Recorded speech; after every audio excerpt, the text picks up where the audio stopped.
ના પડાય ડાયરેક્ટ તમે જતા રહેશો.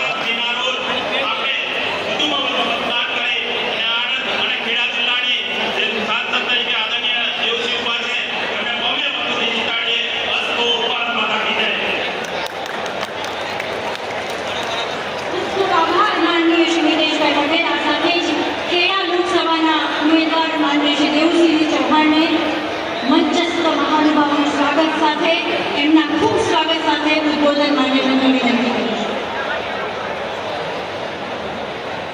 ભારત માતા કી જય. ભારત માતા કી વંદે વંદે માતરમ માતરમ માતરમ માતરમ. લોકસભા 2024ના ચૂંટણીના પ્રસંગે ખેડા અને આણંદની લોકસભાની જનતા જનાર્દનને અને ખેડા અને લોકસભાના આદરણીય આગેવાનોને અને વિશેષ કરીને મંચાસી સૌને હમણાં થોડી ક્ષણોમાં આશીર્વાદ આપવા માટે આપણા દેશના લાડીલા વડાપ્રધાન વિશ્વના સૌથી લોકપ્રિય નેતા આદરણીય નરેન્દ્રભાઈ મોદી સાહેબ પધારવાના છે. ત્યારે મંચાસી સમગ્ર ગુજરાતમાં ઐતિહાસિક રેકોર્ડ બ્રેક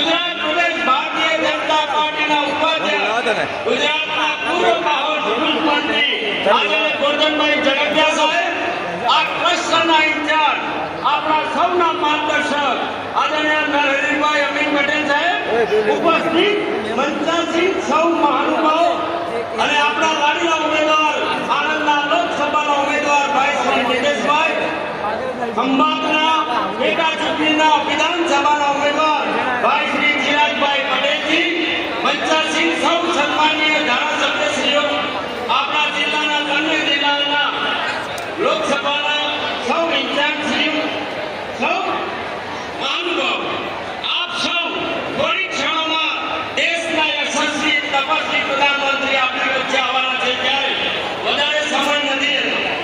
આપણે સૌ જાણીએ છીએ કે આ લોકસભાની ચૂંટણી એટલે દેશના વડાપ્રધાન નક્કી કરવાની ચૂંટણી. આ લોકસભાની ચૂંટણી એટલે કે આ દેશ કોના હાથમાં સલામત છે, કોણ એવા નેતા છે જે આ દેશને સુખી સમૃદ્ધ બનાવી શકે, અને કોણ એવા નેતા છે કે જે દેશ અને દુનિયામાં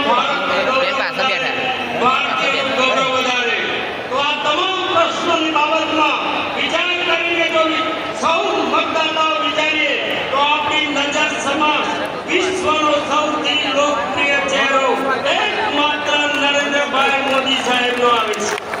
આપણે જાણીએ છીએ કે દેશમાં 2004 થી 14 ની વચ્ચે દેશમાં જે પ્રકારે હતાશા અને નિરાશાનું વાતાવરણ હતું ત્યારે આ દેશમાં જેમ હંમેશા બનતું આવ્યું છે તેમ દેશના પશ્ચિમ છેડે આવેલું ગુજરાત રાજ્ય, અને ગુજરાત રાજ્યએ દેશને માર્ગદર્શન કર્યું છે, નેતૃત્વ કર્યું છે.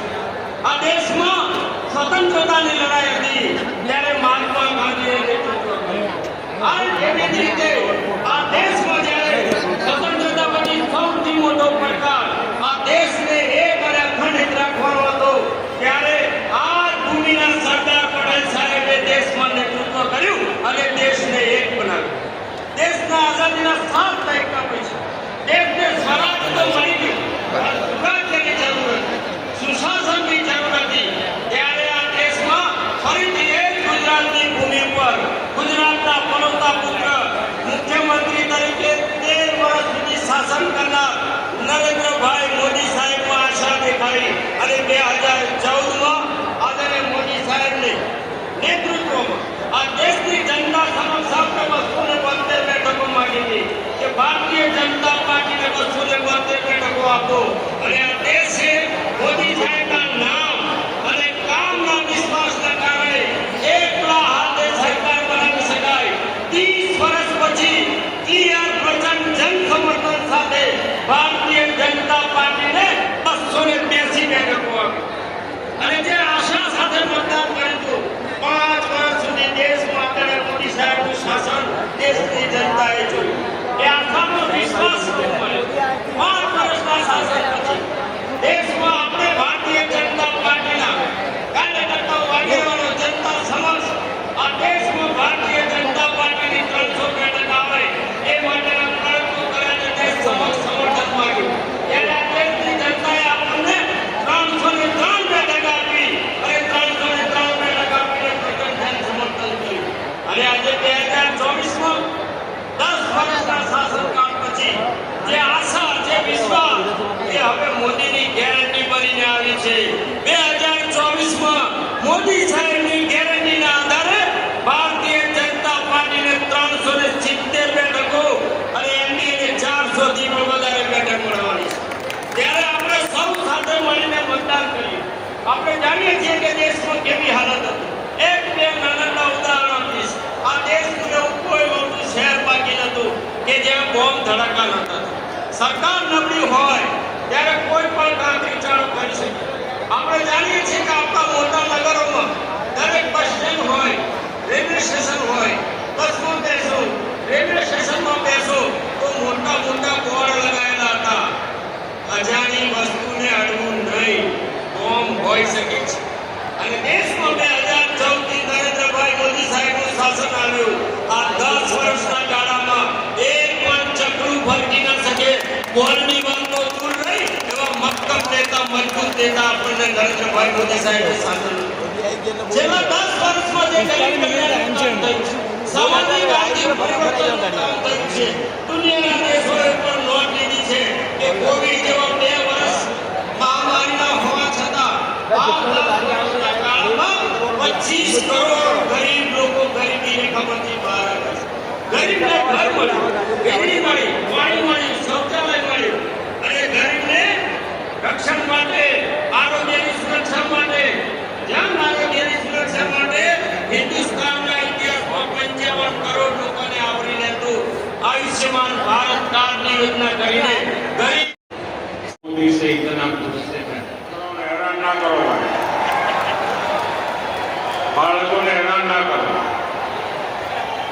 એમને શાંતિથી બધું સાંભળવા દો, જોવા દો. ભારત માતા કી, ભારત માતા કી.